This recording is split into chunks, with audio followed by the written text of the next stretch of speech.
Hi empaths, welcome back to my channel and back to Journey Through the Tarot. We're talking about our week with the Seven of Swords and introducing the symbolism, history, and divination of the Eight of Swords. We're going to spend a week with that one. This journey is based on Dirty and Divine. It was inspired by Dirty and Divine, a transformative journey through tarot by Alice B. Grist. She spent a day with each card. We're spending a week and getting a lot of our information from Robert M. Place's book, The Tarot, History, Symbolism, and Divination. One of my tarot teachers. This is a great book. It's so full of history, facts, decoding the symbolism, a must-have if you're a tarot reader. And we're working with the Waite-Smith symbolism in this journey of the Rider Tarot deck. So if you need any of those items, they are in my Amazon store, linked in the description. So looking at our week with maybe a week and some change, I had a class this week. I was hosting my mentor and teacher and for a paid class this week. So I'm filming this right after we had class, and it was an amazing experience. This week I was focused on, and this card is about strategy, right? It can be about trickster energy. It could be a hero, depending on the motivation, right? The motivation of this army back here, because he's stealing their swords. Do you see the army, the men by the campfire? It's not really zooming, focusing. But so he's stealing their swords. So the meaning and interpretation of the cards will really be dependent upon the motivation, the intention, the intent of the army, the intent of this individual that's depicted in the card. This individual is us this week. So, or that energy, right? Because the archetype can show up internally or it can show up outside of us. So this energy is about being clever, sneaky, can be about stealing, can be about finding the right strategy, right? Maybe covert tactics, right? Because this person's tiptoeing, sneaking.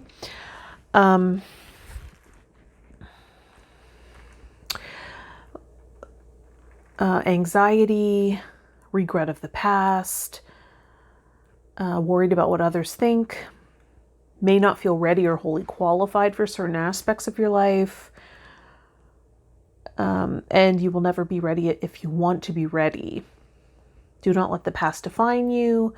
Tricky, smoke and mirrors, deceit, betrayal, strategy, clever, figuring out how to get things done, finding shortcuts, stealing, selfish behavior, cutting corners, trying to get away with something, sometimes at others' expenses. So looking at the 7 here and thinking back on the week, I do find that I'm getting more comfortable with negotiating with money in my job. Part of it is sort of not putting all your cards on the table and making an offer and, sort of negotiating terms. And I think I'm getting, that's feeling more like, it's not as disingenuous to me anymore. It feels natural. It's feeling more like, well, that's business. And it's a business tactic. And before it felt like I didn't feel great about it, doing it. I felt like it was dishonest. But I think I wasn't seeing through the right lens. It wasn't dishonest. It was just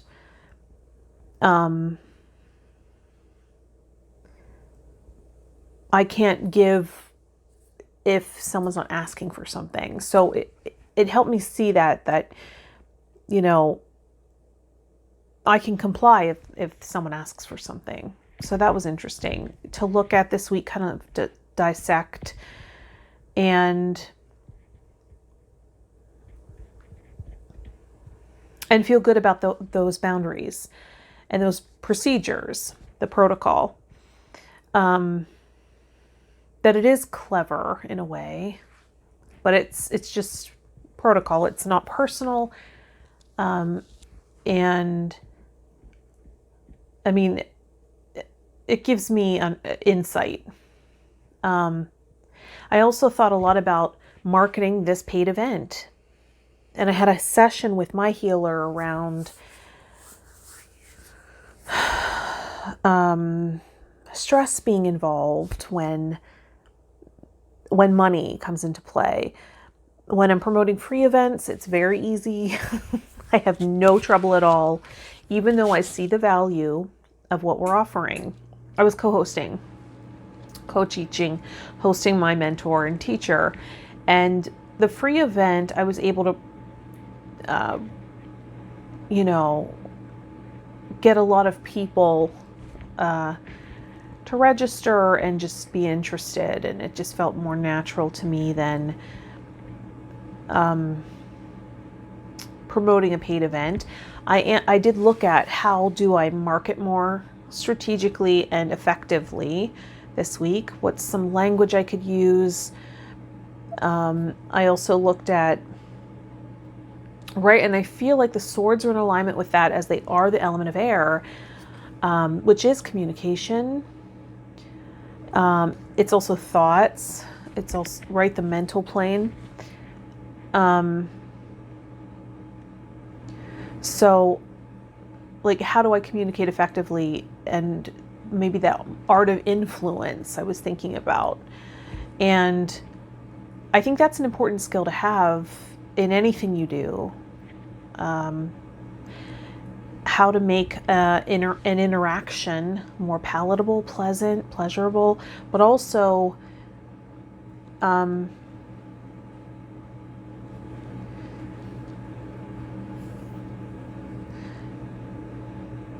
how to garner the influence of somebody, right? In a more masterful way, in a less like clunky, clumsy, like awkward way. So I was thinking a lot about that and how I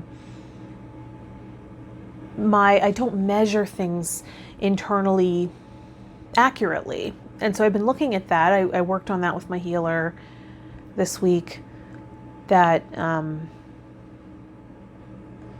it makes sense that you want to be paid for your work, right? That's how the world works. So there's a weird association that I think I came in with. It's probably a past life influence as well as ancestral, and all of the fear of persecution, imposter syndrome, all of that stuff comes into play. But also fear of engulfment is huge when it comes to fear of success.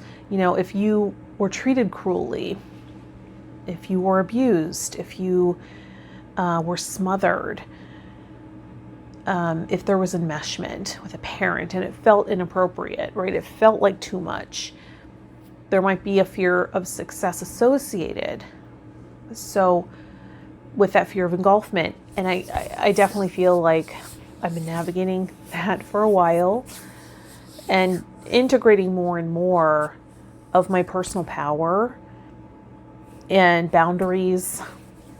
And I definitely use my vortex to manifest this opportunity of this job where I could learn. I could learn about other people's connection and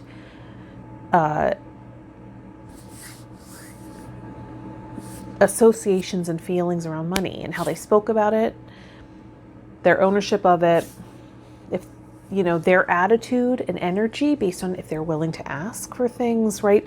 So it is a huge education for me. I've also been thinking a lot about how to invest my money.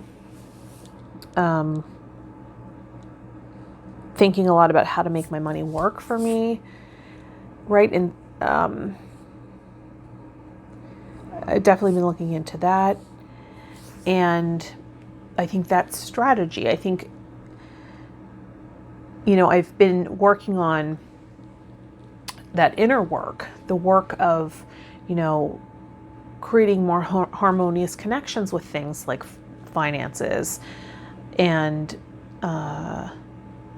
having boundaries and being a good business person and being good at what I do. So I have been working so much on that. And then that's one part. The other part is the extrinsic. How does it show up in the world? And what is the actual strategy? What's the movement? What's the action then? Right? Because I can have a good relationship with it, but if I don't do anything with that, it doesn't really matter. So I've been looking at both. And strategy is definitely one thing that I've been questioning, dissecting, looking at.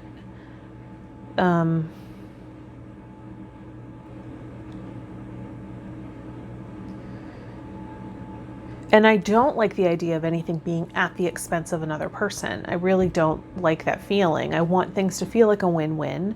I want to work with someone who enjoys investing in themselves, right? Who thinks this is so valuable.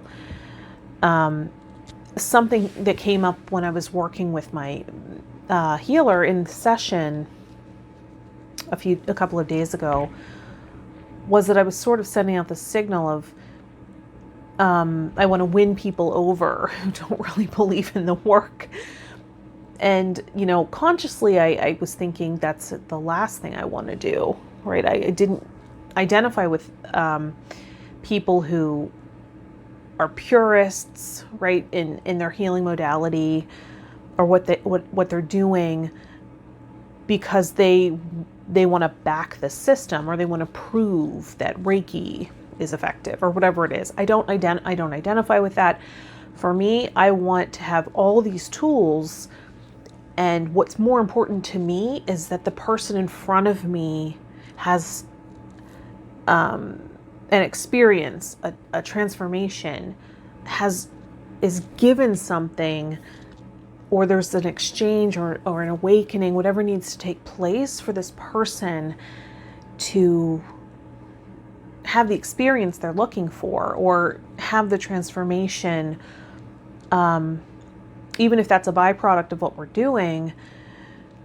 That's what I'm concerned about. I'm not really that concerned about proving that Reiki is real. Like, I just don't, I don't feel like that's in alignment with my purpose or anything like that. That's not what this lifetime's about. So the people that sort of have that energy of like interviewing the client and measuring and, that was pure Reiki, I didn't do anything else. I don't resonate with that. I want to have all the tools possible that I've gathered along the way. This is what's called for here. Okay, well, this is coming in and I use my intuition and I just, that's more rewarding for me. That's more effective for the person on the other end. That's what matters to me. I don't care to convince people that it's real. If you don't believe it's real, why you shouldn't have a session, right? So in that way, it's very clear. It's very cut and dry. So,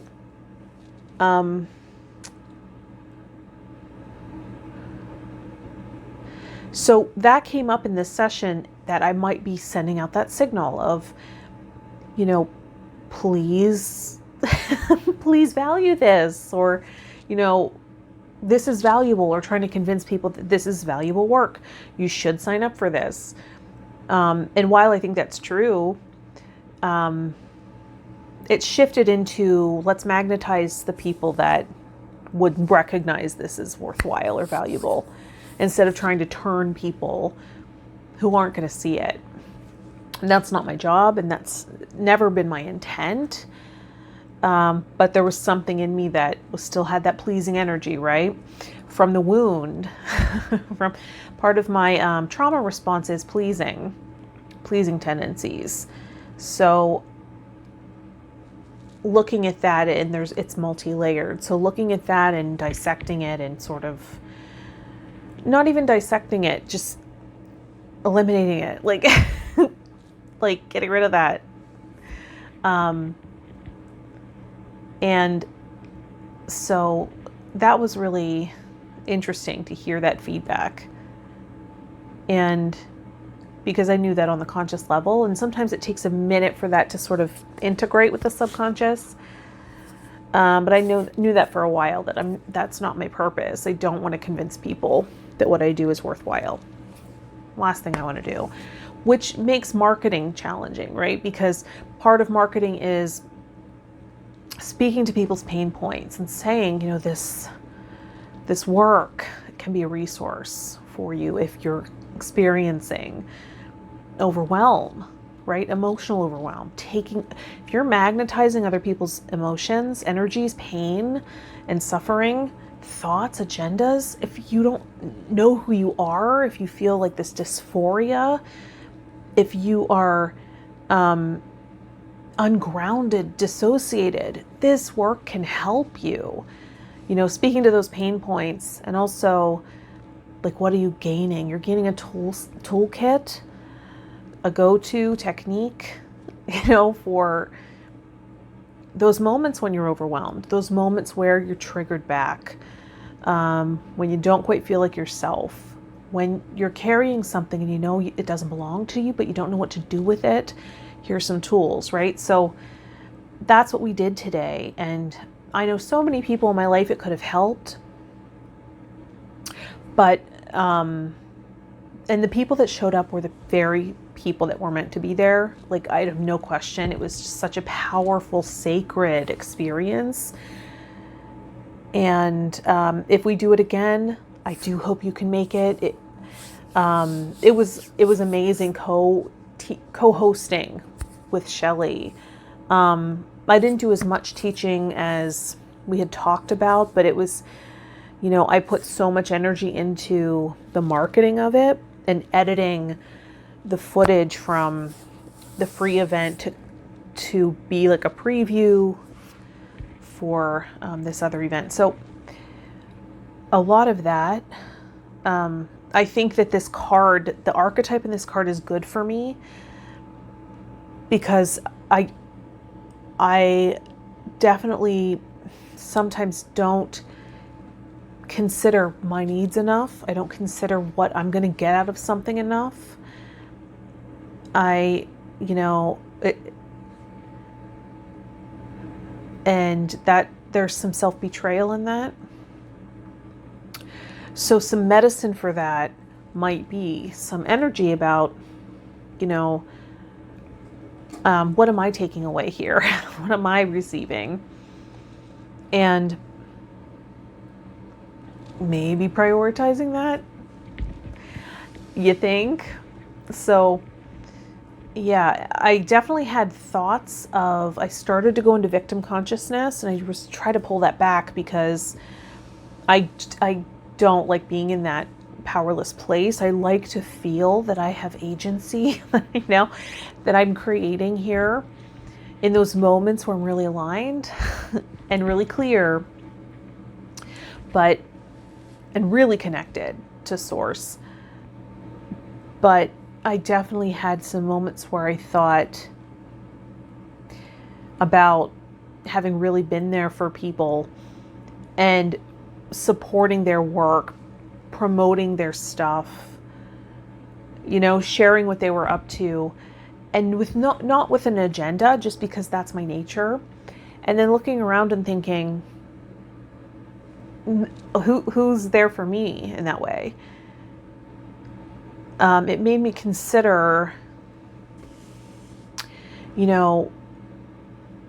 how I was showing up for people, and would those people be willing to do the same for me? Didn't seem like it.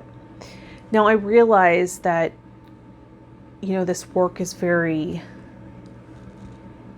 it's not for everybody. Not everybody understands or gets it, and I guess it can be stigmatized. So I put a dose of that understanding in there too, and I was just sort of like, it's okay. But just noticing that I had to be like, I had to say to people, you know, hey, could you share this with people? Would you mind spreading the word about this? Like, this is really important work, and I really feel like it could help so many people. And I'm just one voice. And you know me. I've done work with you before, and it's really helped, right? So you think you could support me in any way? And I don't like having that energy. I just felt like I think I do have this thing where I don't like to feel weak. I don't like to feel like I need people's help. I have that thing. It's like a fire energy of I want to go fast and I want to go alone, right? And that doesn't really sustain when we're thinking about longevity. We do need other people. We are interdependent. And so I think that's part of the negative attribute of this is like, I'm trying to carry all this myself, right? I guess I give the impression that I don't need your support, but I'm happy to fix you or help you, right? It's that empath thing of attempting to help others in our stead. And I don't like that. I don't want to do that. And I noticed that when other people show up that way, in a way of like, well, I don't need that, but I'll see if anyone else might, in a condescending way, I was enraged. I was just like, so like, get out of here, So,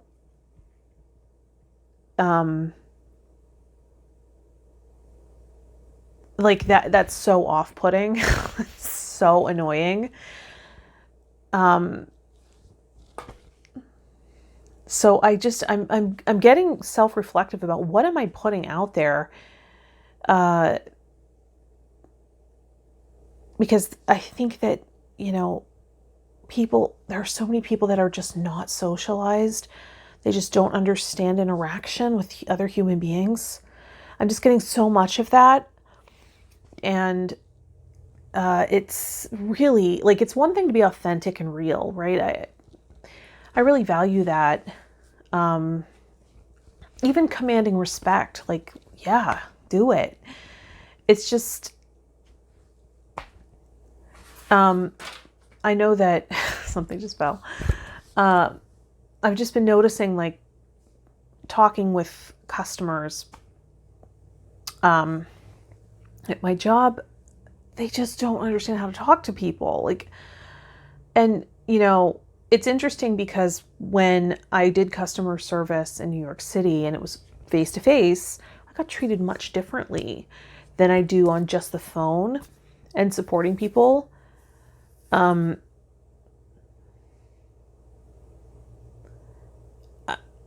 I'm working with people all over the country, so there's different value systems, right? There's trying to keep up with all the different, like if someone calls and I can tell they're a visual person, trying to maintain that pace, right? Trying to paint pictures for them when I'm speaking and just to build rapport. It's very challenging to build rapport with just your words, just your voice, just your tone and tempo and, resonance, pitch, all of that stuff. And so I've been playing with that to sort of see if that has an effect. And then if someone calls and they're very kinesthetic, they speak very slowly. I mean, it drives me nuts, but I have a tendency to do that as well. So only because I have so many points I have to hit, in the conversation to make sure I've done a thorough job, that if I have to slow down for somebody, it kind of drives me a little mad because it's so repetitive. But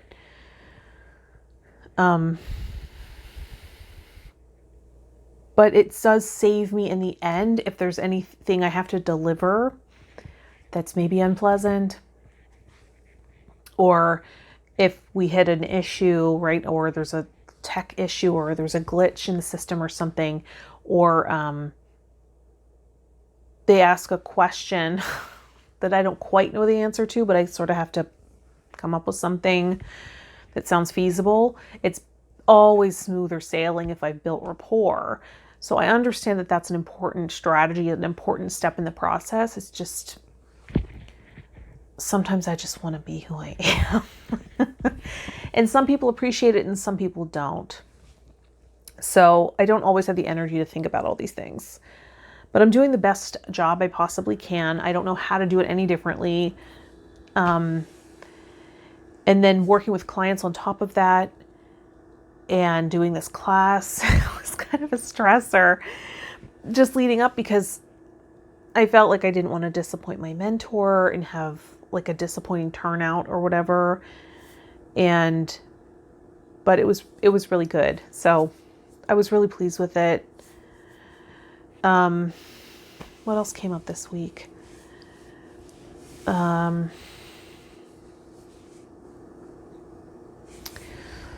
As far as that,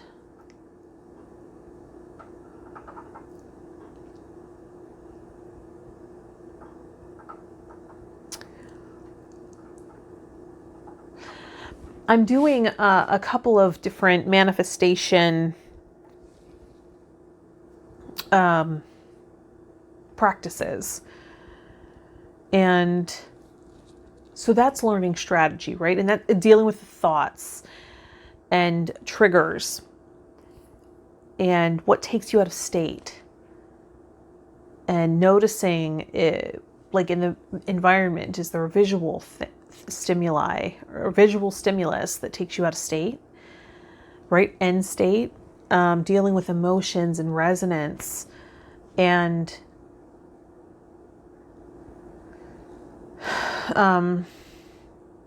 really strategizing about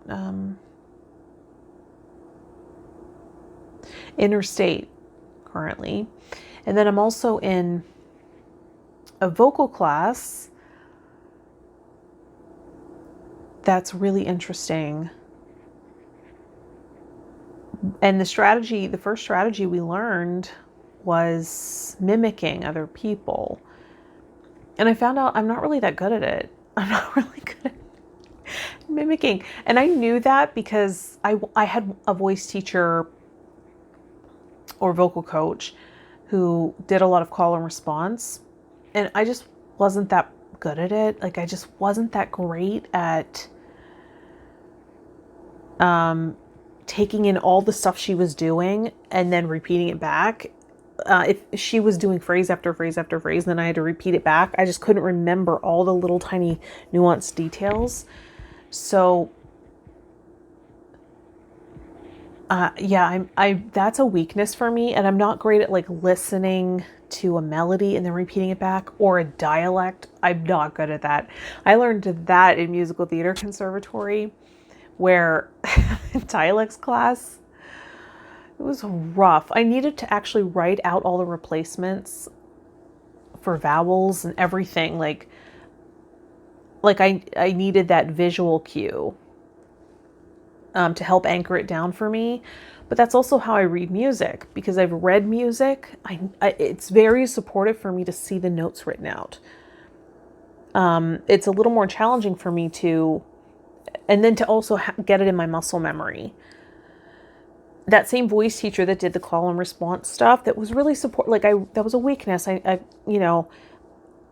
can grow that muscle. I can build that, but also focusing on my strength. I'm definitely a storyteller, and she noted that's my voice type, right? That what works best for my voice is telling the story and not focusing so much on the musical moments. Like, sure, add embellishment, make it and add interesting things, but what helps my voice sound the best is to focus on story, and that, I'm not Whitney Houston. I'm not going to be known for big musical moments and like keeping the pace of a song like that. I'm going to be known for how I tell a story. And that's very true. I mean, that's always the comment I would get is like the audience would always be right there with me. So like if there was a pause in the song, I could fill the space, like there's a genre of like musical theater comedy that that can be challenging, but I excelled at that. Like like comedy and music go so well together because there's a rhythm to it. And so I'm trying to I'm trying to count my strengths instead of, this is a strategy, instead of always looking at what I need to work on, instead of always looking at how can I fix myself. I think I'm turning that around in so many areas of like, what do I already have? How do I accentuate that and enhance it and outsource the rest, or find a way to work around the things that maybe I'm not that great at. One of the tactics for this vocal class, it was the first exercise, was like to listen to a song and just mimic what the artist is doing. I remember when I was trying to learn how to sing pop, in pop style, like in the pocket, in like a certain, like, it was terrible. I was so bad at it. She was like, okay, well, it's getting there. It's just a little hokey. I'm like, yeah, it doesn't sound right for me, but like all the vowels, all the resonance comes from the same place, and it just sounds so weird when I did it. I worked with another voice teacher later who explained it in a way that made a little more sense to me, so it wasn't as weird. But I mean, it doesn't always make, like, I don't always get things right away. I need like eventually I'm like, oh, okay. Another teacher I was working with who also went to Berklee School of Music, synchronously, she actually had me, she said, let it be messy instead of have it in the same place. And so I was really trying to like, and it sounded so weird. Like I have recordings from those lessons and it's just like, oh my Lord. So, but then I had another teacher where I was working on like a pop style song, ish. And then she would say like, don't enunciate so much, relax on that. And then, and I would say, there's a song on my SoundCloud page called, it was a Pat Benatar song, We Belong. And that's where I really started to get it, where it's like, let it be messy in your throat. Like it can feel like it doesn't all have to be in the same place. Like you don't have to keep doing, but you also don't have to really enunciate and chew on every word. You can just let it be a little messy back there. And then I started to understand it. And it sounded a little more like effortless, cool, in the right style. So it depends on who's explaining things to you, right? If you're going to get it and what your takeaway is going to be. So that came up when I was trying to work on imitating people. It was hard. It was very challenging I feel like the sound goes in to my ear and it's not just like, oh yeah, it's simple. It's like imitating Mickey Mouse. No, it's not like that for me. It's like, it goes in there and I'm filtering it in so many different ways, that then like bring it out. as an exact duplicate and copy. No, it doesn't work. It wasn't working. I couldn't do it. So I ended up just singing along with the singer. I picked some singers and I just tried on. It's also because I'm empathic, I think, that it just helped me to just sing along with the singer so that I could just sort of focus on embodying and telling the story and kind of take their cues musically. I think that's what I need to do. That's not what the other students were doing, but and they're beginners. See, like, there's a lot of beginners in the class, so that's a little off-putting to me that it, but I get it. Like, sometimes when you have no pretense, when you have no background, you have more freedom.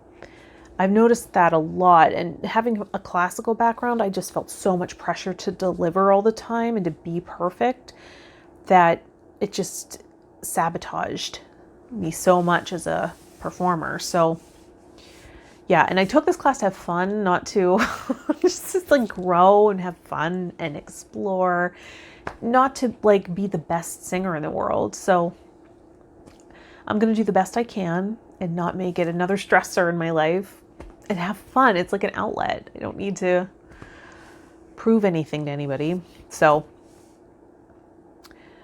yeah, so looking at those, right? Like looking at all these intentions and like convoluted ideas and maybe assumptions, and really really shedding that this week, getting really clear and focused, and considering what's in it for me.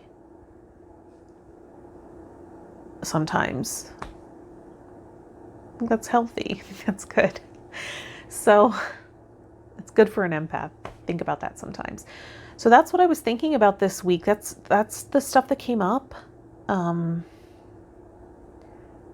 Like helping others will always be at the forefront.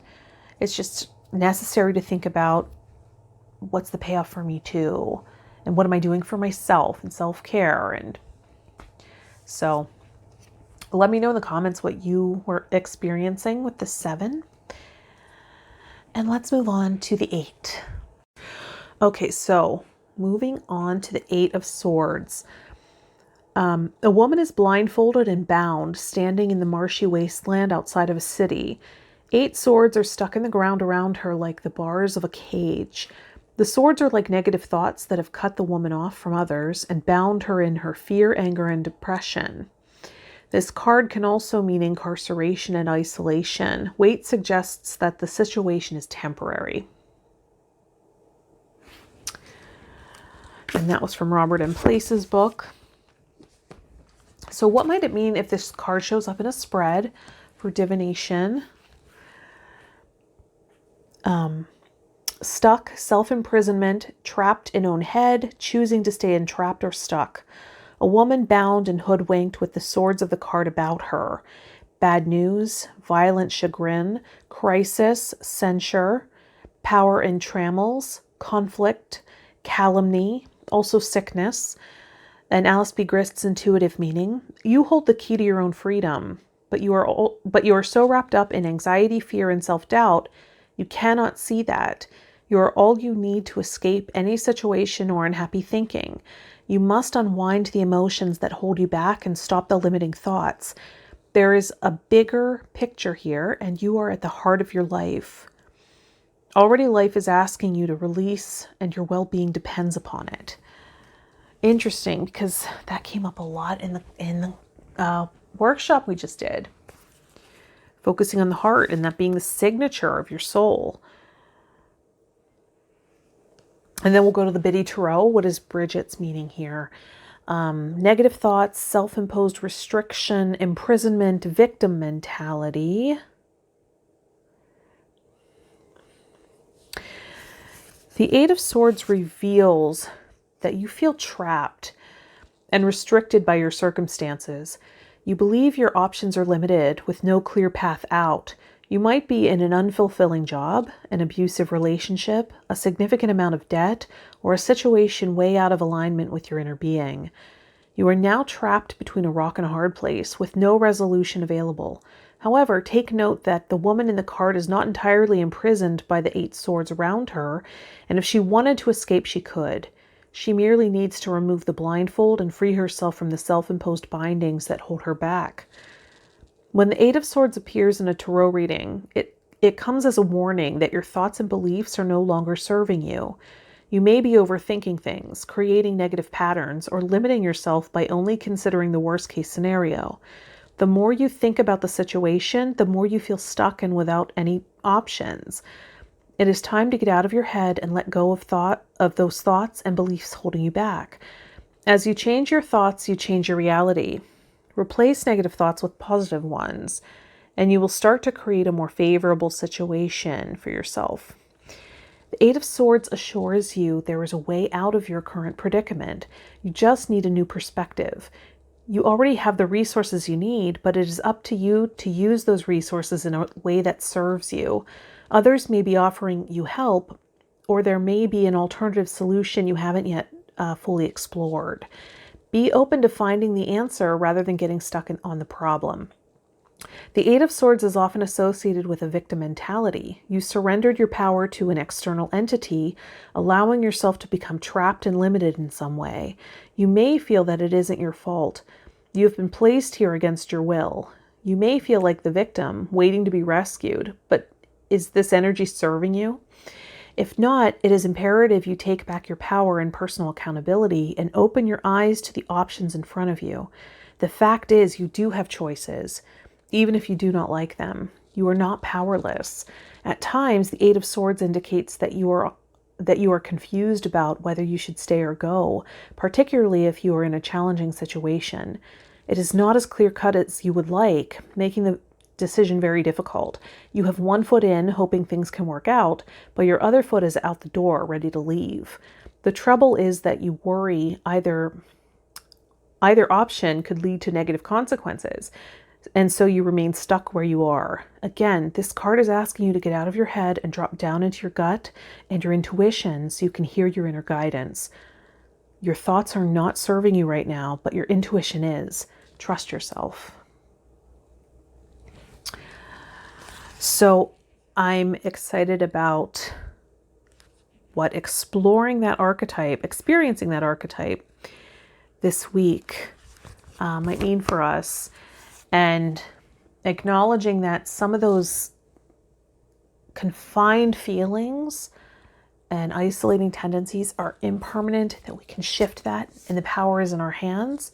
So let's use some sound to integrate further the 7 of Swords experience. Any lingering lessons we need to integrate there. And then also, using the sound to send out that intention for synchronicities that will deepen our understanding of the 8 of Swords and that archetype, right? So you might want to close your eyes, get in touch with your breath.